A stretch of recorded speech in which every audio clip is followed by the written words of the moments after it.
Hello, everybody, and welcome to Strata's live interview series. I love doing these interviews. We talk to amazing professionals in the Newmarket and surrounding area, in their area of expertise, everything health and fitness and exercise related. And I'm very excited today because we have a naturopathic doctor, Dr. Olivia Greenspan, is joining us today to talk all about women's heart health. Olivia, thank you so much for coming on. Oh, thanks for having me on, Glenn. I'm excited to be here and talk to your audience. We are excited to have you. And I was telling you when we were in our pre-interview and we were just talking, I said, you know what? I don't really see too many people talk about women's heart health. Like it's just not something that comes up. It's a lot about exercise and fat loss and stuff like that, but not a lot about heart health. So I'm excited to be talking about this because I'm sure you're one of a kind. And before we get too far into everything, I would love to hear from you a little bit about yourself. Can you tell us your story about how you became a naturopathic doctor and a little bit about why you're so passionate about heart health? Yeah, absolutely, Glenn.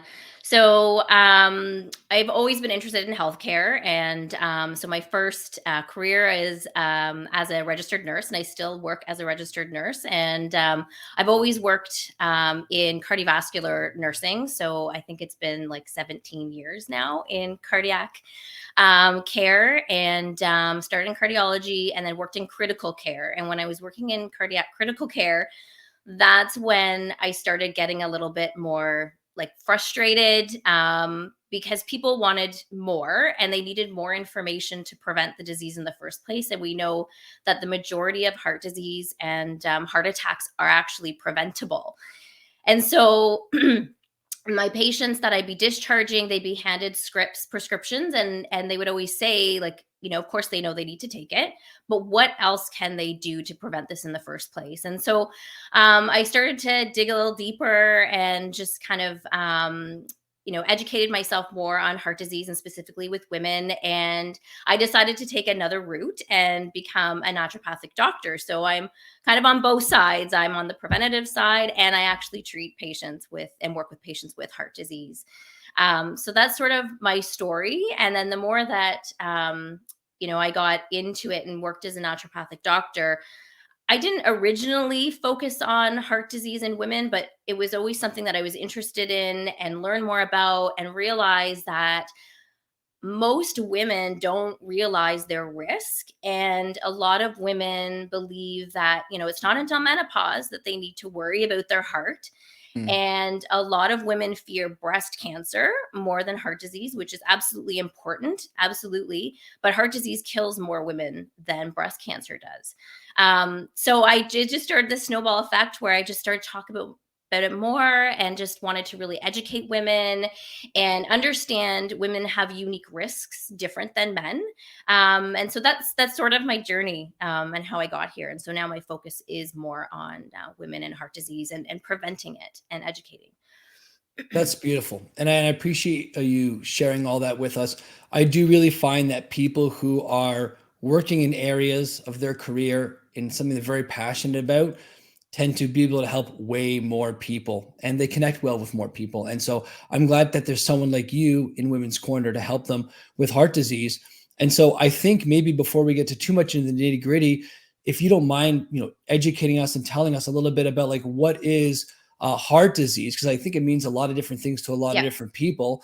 And then we can maybe start talking about specific things that maybe lead to heart disease, but I'm getting ahead of myself. Do you mind just telling us a little bit about heart disease as an overview? For sure, for sure. So when we talk about heart disease, it's a big umbrella term. There's multiple diseases that follow under that umbrella. So when we talk about heart disease, it's not just about ischemic heart disease, meaning blocked arteries in the heart leading to heart attacks, but it's also heart rhythm problems. It's also problems with your heart valve, as well. So there's there's congenital conditions too. So cardiomyopathy, some that we have genes that predispose us to poor heart function, and so that's another disease that follows under the umbrella of heart disease, and issues with the blood vessels as well, like the aorta and dissecting aortas and things like that.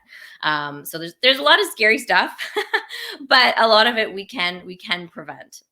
Yeah, and so we were talking before, and this thought occurred to me, and I had this question. Why do you think that at least maybe the healthcare system or the general population, whatever that is. Why do you think we focus so much on like the breast cancer side of things and not a lot on the woman's heart health side of things? Because it does seem to be like a really important thing to be discussing. Yeah, absolutely. And it definitely is changing now. There's more groups that are dedicated to women and heart disease and the study and research around women specific factors when it comes to heart disease. But historically, there has been a huge underrepresentation of women in the research. So I think it was maybe, I might be wrong, but I think it was around the 80s where women kind of like had to be enrolled in studies. We had to include more women in studies because women are not men, they're different.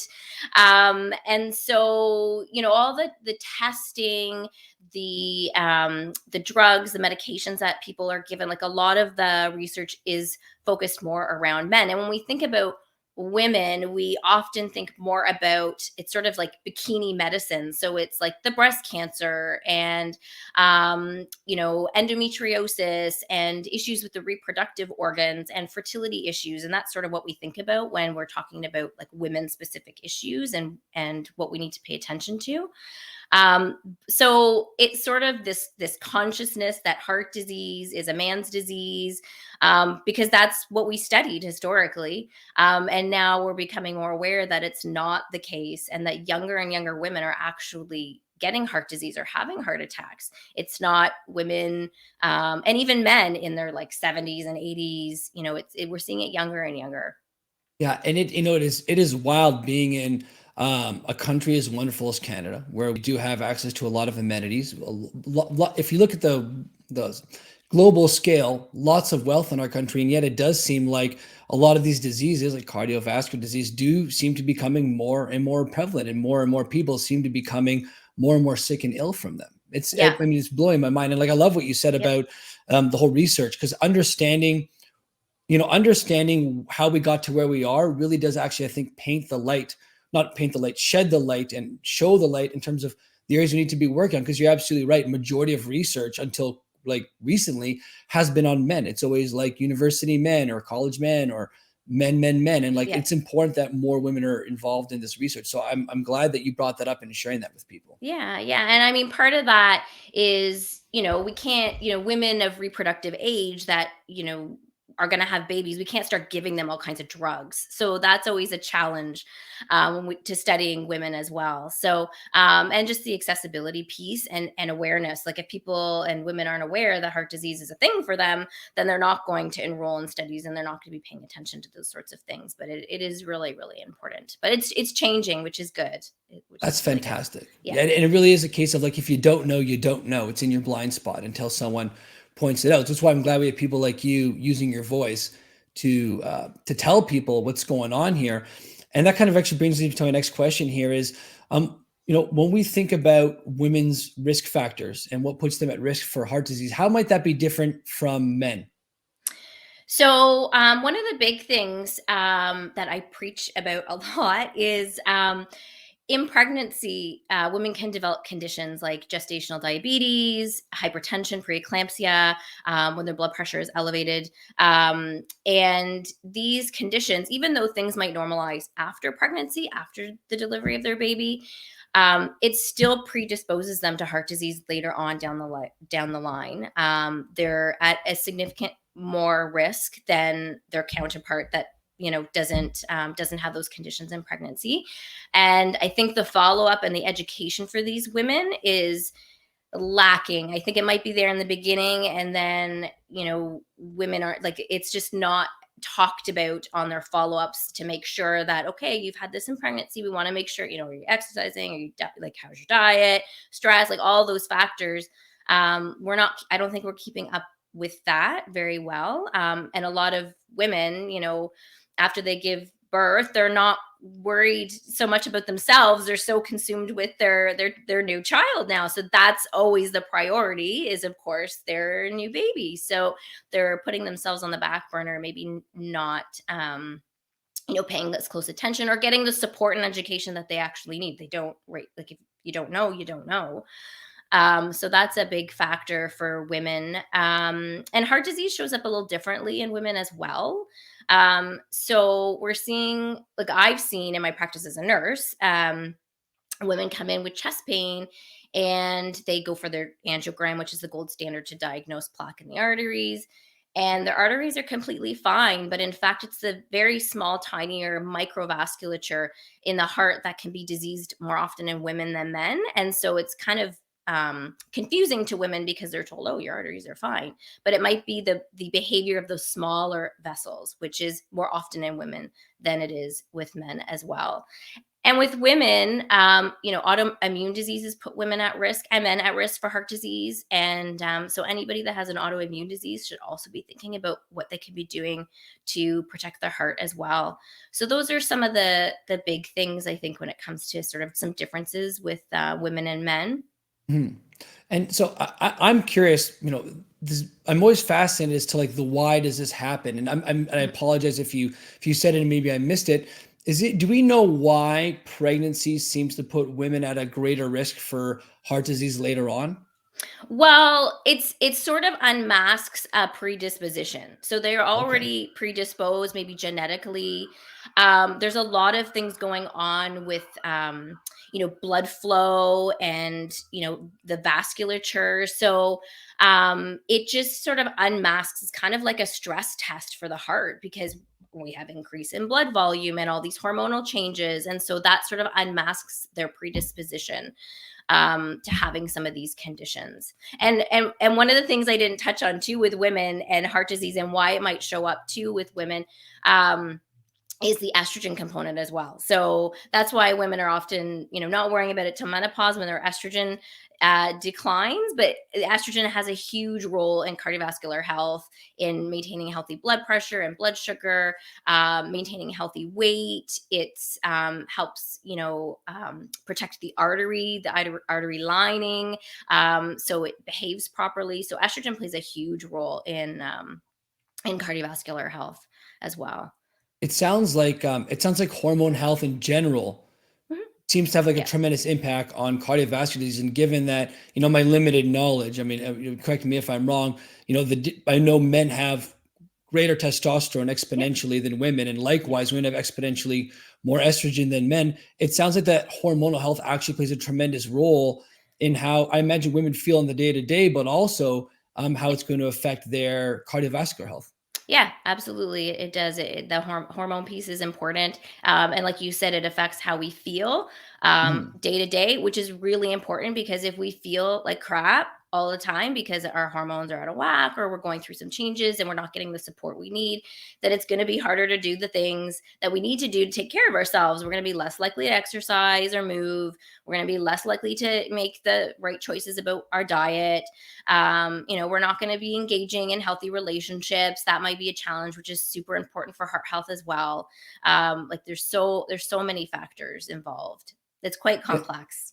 Oh, absolutely. It seems Yeah, quite complex. And it sounds like it can almost be like a vicious circle where like the worse it gets, the harder it is to pull out of there just because it seems like it's so multifactorial. There's so it much is. interplay. Yeah, for sure. There's so much we don't know as well about heart disease, because we see those people that exercise and take care of themselves and eat right and they're doing all the things and they still end up with heart disease. But I still say to those patients, because I see them a lot when I work at the hospital, when they said they've done all the things that they needed to do and they're still here, well, if they didn't do all those things, it probably would have been a lot worse for them as well. So we kind of have to look at both sides because there's still so much we don't know.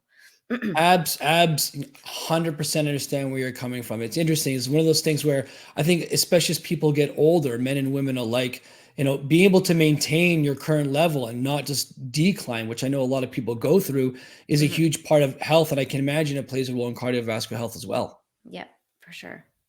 So I guess I'm a little curious. Are there like any outward signs or symptoms of cardiovascular disease that people, if they're experiencing them like right now, that's a good sign that you should maybe go speak to somebody about what you're going through? Yeah, absolutely. I mean, you never want to ignore when you I mean, and I find a lot of people aren't as in tune to their bodies as they should be. It kind of blows my mind. right? as how, people are so dissociated. But really paying attention to any like sudden changes in things. So, if you're someone who's been active, you do your day-to-day stuff, and now you're finding it hard, like you lack of stamina, more fatigue, shortness of breath, something's just not right. You could do these things Mm. before and now it's getting a little more difficult. I mean, it could be, sort of age and deconditioning. It could absolutely be that, especially with the pandemic and people not moving as much and becoming deconditioned, which I'm sure you've seen a lot. Oh yeah. But it's definitely things to pay attention to for sure. Heart rhythm, irregularity in the heart rhythm, you want to pay attention to that. There's a lot of sort of things with heart rhythm that are absolutely benign, and they're not critical, but you do want to pay attention to those things. If you are getting chest pain, that's definitely something to pay attention to for sure. And often when it starts, people will get chest pain with activity, but eventually when that progresses, they start getting chest pain just at rest or with minimal activity. So definitely red flag signs if you're having chest pain. And for women, we tend to see some of those signs a little differently. So they may not feel that chest pain, while they can have that for sure. They might feel like just off and unwell, and sleep difficulties kind of coming out of the blue.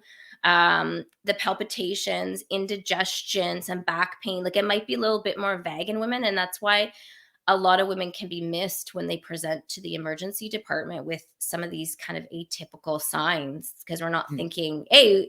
we're not thinking heart disease in women all the time, although that's changing for sure. And B, they're kind of vague symptoms. It could be Mm. anything. So, it's really important to pay attention to those things, and really be in tune with your body and know when things are changing. Well, it also really seems to highlight that if you're feeling off and the thing's not going away, regardless of what it could be, go speak to a professional, go For see sure. somebody, For because sure. this. I mean, we all know that sometimes that one thing happens, it's a domino effect, and it's sometimes hard to put those dominoes back up afterwards. Absolutely, absolutely. And we don't want to burden our doctors. We don't want to go to Mhm. the emergency department, especially women, right? We don't want to upset anybody. But it's really important to get those things checked out for sure, and not ignore them. Yeah.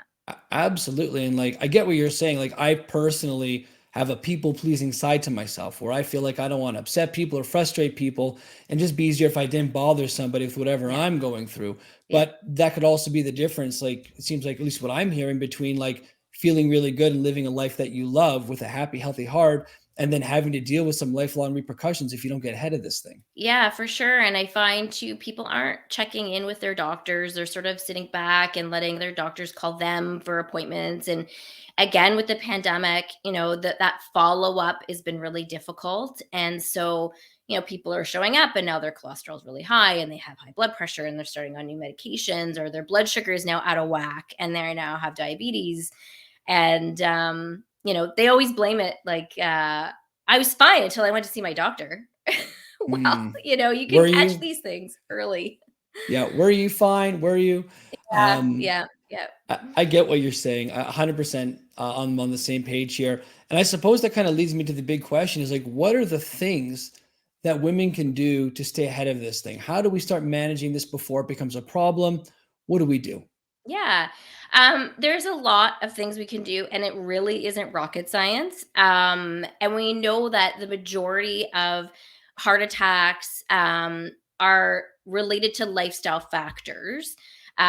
So making sure that you're moving and you're exercising, and I know obviously it's super important for you, but I think people have the mentality that they've got to like exercise to the point of like they're drenched in sweat and huffing and puffing and like work so hard, and Oh, yeah. that's not appealing to people. It's not appealing to me. But any movement is good. So if you're not one that exercises regularly, even getting out for a quick 10-minute walk is going to do your body good. And we know that exercise is also like an antidepressant. It makes us feel better about ourselves. It lifts our mood, especially if we're doing it outdoors and in nature and getting that vitamin D in the sun. Um, so movement is super important for people, and just keeping in mind it doesn't have to be this hardcore exercise. If that's not your thing, then anything. If it's walking, fantastic. If it's swimming or cycling, great. If it's dancing in your living room, anything that's going to get your heart rate up a little bit is really important. So it doesn't have to be this, super intense workout. Diet is another key one for sure. And I always recommend the Mediterranean diet to people because it's not restrictive. You're not cutting out food groups. It's a variety of food. It tastes good. It's plant-based. So the more plants that we can eat, more vegetables, whole grains, legumes, and things like that, the better. Making sure that you're getting the seafood, the fish in there as well. And just watching, your saturated fat intake, which is the fat coming from the animal products, which is really important. But it's so well studied, and nutrition is hard to study to begin with in the research. But we do know that people that follow a plant-based diet do have lower risk for heart disease and chronic disease as well. It's not just for the heart. It reduces risk of Alzheimer's. It protects against diabetes as well. It helps keep a healthy weight. So that's key for sure. The other thing is that we need to try and engage and connect with those really important heartfelt emotions like joy and happiness. And I know with everything going on in the world, it's really difficult. There's a lot of sad stuff going on, but trying to figure out and pay attention to when you're engaging in life and going about your day or connecting with people, like what is it that brings you joy and make you feel that way, and trying to incorporate that as much as possible. And also doing it with other people, connecting with people and having really healthy relationships. We know that loneliness is a huge risk factor for heart disease. I know, again, I keep touching on the pandemic, but it's been has had a huge impact in people's lives. So maintaining healthy relationships, if you're in relationships that are hostile, that is actually a big risk factor for heart disease. And people that have had a heart attack, that have healthy relationships after, especially women, do far better than women that don't have healthy relationships. Maybe there's discord in the home, or they have a lot of loneliness. It is really, really important, that connection piece. And I think we underestimate that as well. And the last little one that I find people aren't really thinking about when it comes to their heart health is brushing your teeth and flossing and going for regular dental checkups. Really?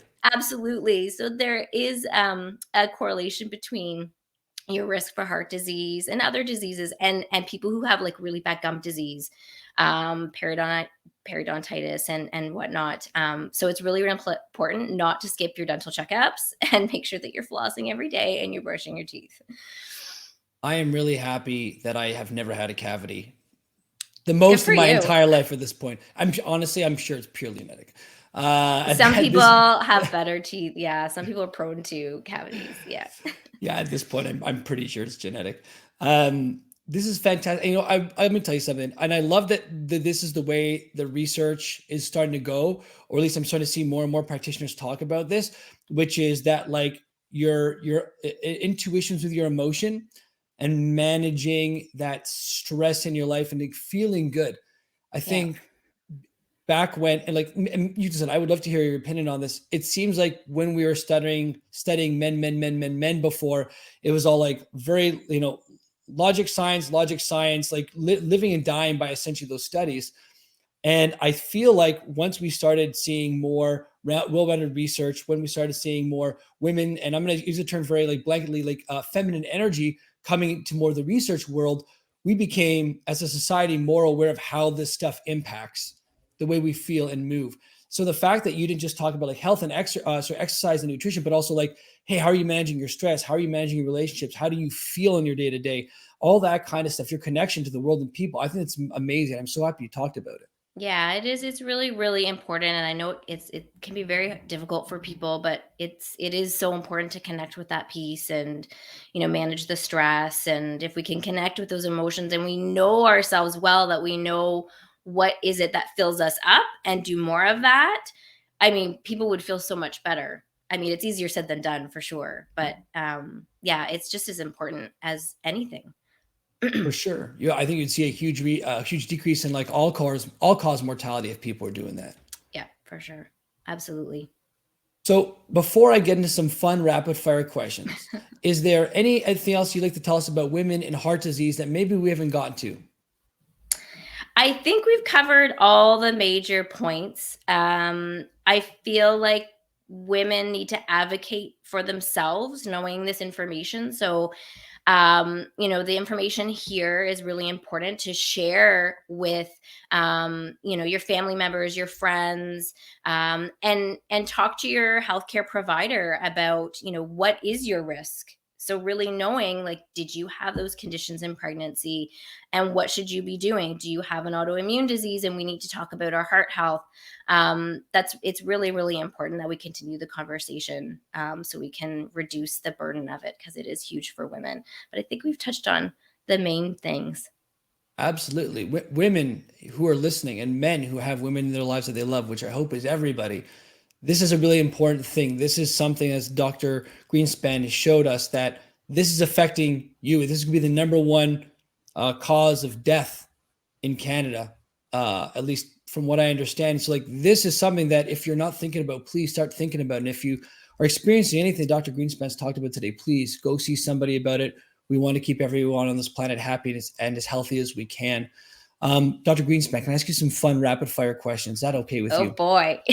Yeah. All right. Here we go. Rapid fire segment, everybody. All right. Oh, I love it. Oh, I have a whole bunch of terrible ones. I don't play most of them. So here we go. If you could gift one book to everyone you've met, what book would it be? It would have to be Dr. Suzanne Steinbaum's book. It's called The Women's Heart Book, and it is really a lovely book. So if women out there, you want to learn more and get motivated about your heart and taking care of it, it's a really lovely book. Fantastic. Number two, what is a quote to live by? Oh gosh. I know. I don't know. Whatever's off the top of your head is perfect. You can make it up. It can be an Olivia Greenspan original. A quote to live by. I would say to seek out joy, and yeah, bring that into your life. Love it. That's perfect. Dr. Greenspan, what is the theme song to your life? These are difficult questions, Glenn. Got one more after this. um,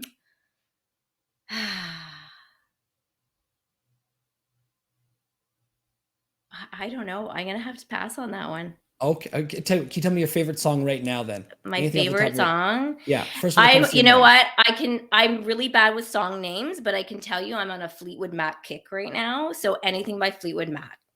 Uh, Absolutely fantastic. That is the perfect answer. I think it's much better than that. Last question here for you in the rapid fire segment. If you were to go back in time and speak to yourself 10 years ago, what advice would you give to yourself? Um, don't try to be perfect with everything you do. And I think people, and we touched on this, we talk about exercise. It doesn't have to be perfect. Your diet doesn't have to be perfect. It doesn't have to be perfect. You just have to try. Absolutely beautiful. Dr. Greenspan, before we let you go, where can people find and learn more about you? And can you talk about any maybe programs you've got going on or resources you'd like to share with everybody? Absolutely. So you can check out my website. It's droliviagreenspan.ca, and I do have a program. I've just launched it, so it's perfect timing. There's still spots available. It's called the Heart Steps Foundational Program for Women. So it is an online group program. It's 5 weeks, and it's really the culmination of my experience as a cardiac nurse and working with hundreds of patients with heart disease, and bringing that experience in to connect with women and help educate them. We talk about key pillars to integrate into your life to reduce your risk of heart disease. And I'm really excited. And I'm going to offer, the women in your audience today, they can use a discount code. Action is the code. It'll expire the 11th of March, and class starts on Monday the 14th. So I'll put, maybe we can put in the chat or the comments, the link to sign up for the program. And I also have a free mini course as well. So If you just want something short and sweet, it's 5 days. You can also sign up for that. Perfect. I'm going to have you send me and email me all those links, that For information. sure. I'm going to put them all over our pages so people can access it. And I just want to say thank you so much for coming in today and speaking with us, taking the time out of your busy day. I really appreciate it. Everybody, Olivia Greenspan, droliviagreenspan.ca. It's no, just oliviagreenspan.ca. Okay, good. Yep. I got the right one on the ticker there. Dr. Greenspan, thank you so much for coming in today. I really, really appreciate it. Thank you so much. Your time is valuable, and I'm sure everyone got something out of this. And I look forward to sharing this with everyone. Thank you so much for coming in today. Well, thanks for having me, Glenn. I really enjoyed it. Oh, likewise. Everybody, this has been another live Strata interview with Dr. Greenspan. Check her out, oliviagreenspan.ca. Look for more of her information on our platform here. We look forward to seeing you in the next interview. Until then, everyone, stay safe and healthy. Do your thing.